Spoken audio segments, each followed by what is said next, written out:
इंदौर में कलयुग की बेटे ने मां को लात से पीट पीट कर मौत के घाट उतारा।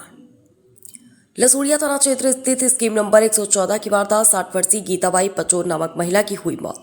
पुलिस ने बेटे आकाश को गिरफ्तार कर लिया है। पत्नी के घर से चले जाने से नाराज था बेटा आकाश, घर में की थी मारपीट जिसके कारण हुई मौत। इंदौर में एक हैरान करने वाली घटना सामने आई है। कलयुग की बेटे ने पत्नी के घर के चले जाने से नाराज होकर अपनी ही मां को घर में नशे की हालत में जमकर पीटा, जिसके कारण मां की मौत हो गई। जानकारी लगते ही पुलिस ने कार्रवाई को अंजाम दिया। एसीपी पराग सैनी के मुताबिक लसूड़िया थाना क्षेत्र स्कीम नंबर 114 में सूचना मिली थी कि घर के अंदर गीताबाई उम्र 60 वर्ष नामक महिला का शव देखा गया। जानकारी लगते ही मौके पर ऑफिशियल की टीम और अन्य जांच सबूत जुटाई गई। प्रारंभिक तौर पर आसपास के लोगों से भी बातचीत की गई। जांच में सामने आया कि बेटे आकाश के द्वारा स्वयं की मां से मारपीट की गई थी और लात घूंसों से मारा गया था। इसके कारण 60 वर्ष की महिला की मौत हुई है।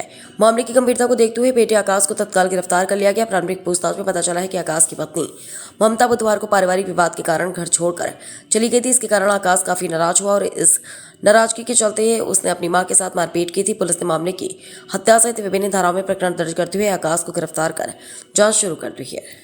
ये थाना लसूड़िया अंतर्गत दोपहर में एक घटनाक्रम सामने आया था, जिसमें सूचना प्राप्त हुई थी कि एक व्यक्ति के द्वारा उसकी मां को लातों घूंसे मारा गया। जब उसका एम्बा अस्पताल एडमिट कराया गया तो मृत घोषित कर दी गई। जो मृतिका है उनका नाम है गीतापति को स्वर्गीय गोविंद पचोरे, बेसिकली 60 वर्ष के हैं। इनके पुत्र ने आकाश ने इनको लातों घूंसे मारा, जिसके कारण उनको इंटरनल ब्लीडिंग होने के कारण उनको मृत घोषित कर दिया गया। तत्काल ही थाना लसूड़िया द्वारा अपराध पंजीकृत कर आरोपी को गिरफ्तार कर लिया गया और अग्रिम विवेचना की जा रही है। प्रारंभिक पूछताछ में आरोपी से जब पूछताछ हुई तो पता चला कि बेसिकली जो ये आरोपी है, इसकी पत्नी और इसकी मां के बीच में किसी प्रकार झगड़ा हुआ था और ये नशे में होने के कारण इसने अपनी मां के ऊपर आरोप लगाया था कि आपके कारण मेरी पत्नी घर छोड़ के भाग गई। इसी घटनाक्रम को और पारिवारिक झगड़े को आगे बढ़ते हुए उसने अपनी मां को मारा और फिर उसके आरोप को सत्ता में मृत घोषित कर दिया। आरोपी